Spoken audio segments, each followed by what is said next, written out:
I'm Hunter Christensen, and I'm the owner of New York SubHub. Kind of Cliff Note version of the history of SubHub is my dad's from Jersey. He came down in 1979. He was 21 years old to help kind of make it what it is today. He actually had a picture of a house, and he was like, "I'm gonna come down, make enough money to buy this house, and move back." And met my mom, and X amount of years later, he's still here. So, like I said, he was 21, kind of started. It was actually in the building next door. It was just a little sliver when that used to be a 7-Eleven. This actually used to be a house. So in 1980, bought the house, kind of gutted it out, made it into the building today, and then just kind of been a family business since. As far as everything on the walls, we've collected over 40 years. I mean, these metal signs that are behind us, the New York City Transit Authority, when they replace them, they put them up for sale. So, for 50, 75 bucks, you can have them, you can buy them and then have them shipped down here. So a lot of this stuff is from New York City.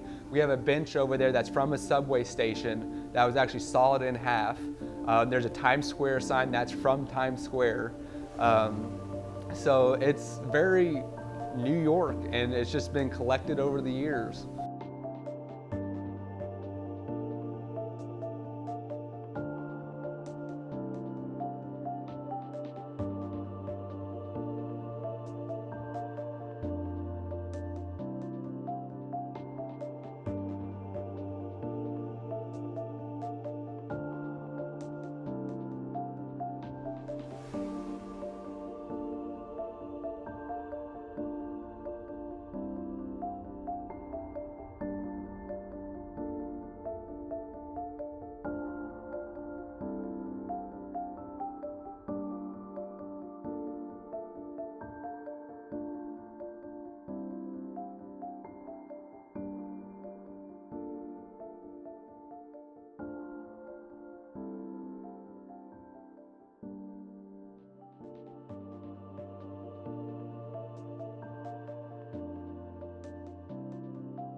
Myself and my brother, we've worked here since we were, under 10 years old. There used to be a beer being served at the counter, so we sat there and we would bust tables whenever they got dirty. But as far as me taking over ownership of it, I graduated in 2011. So January 1st, 2013 is whenever I took it over, and my dad retired and my mom kind of got out of here. So my parents kind of wanted me to stay out of here and get different options. But this is something I've always kind of wanted to do.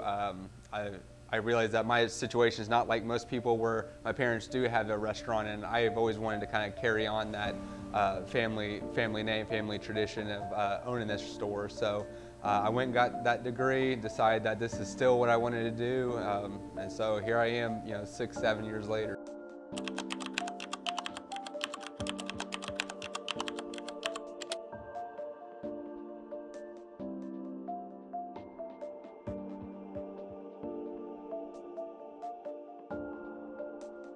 We got our letter, like I said, I think it was about June 20th, June 21st, as well as Oriental Express, Campus Bookstore, and the car wash right there. They all got the letter probably within the same week or 2 weeks of each other.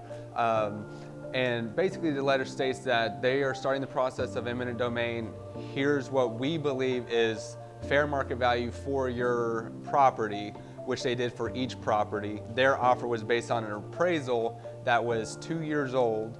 And in our case, some of the details as far as what our building looks like, for instance, they describe our hardwood floors as ceramic tile, or the outside of our building as brick and glass. So right then it's like, okay, it's littered with incorrect information just on the appearance of the store. How can we take their numbers as correct as well? So, there's no expiration or timeline that UNT has to follow. So we usually wake up in the morning and wonder what's going to happen today. They're doing whatever they got to do, and from the beginning they've been very distant from us, haven't kind of told us what their plans were. I sat down with the Vice Chancellor of Facilities and Acquisition, and I said, "What are y'all's plans?" Directly asked him, and he's like, "We don't have any immediate plans for these properties."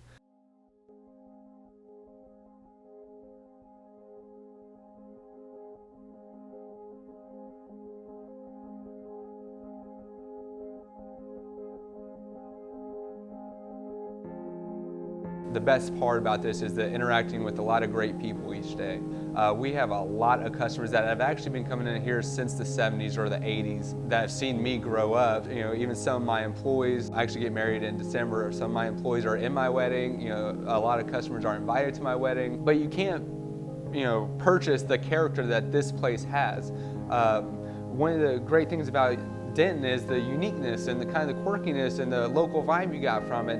It's not just another Plano or Frisco where it's strip center, you know, and they're all uniform and they're all looking the same. And since then, I've just been trying to keep as many eyes on the situation as possible. We have a petition out that's almost at 27,000 signatures.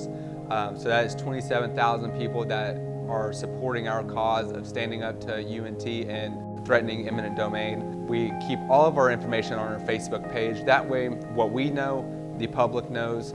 We've been here for over 40 years. We want to continue to be here.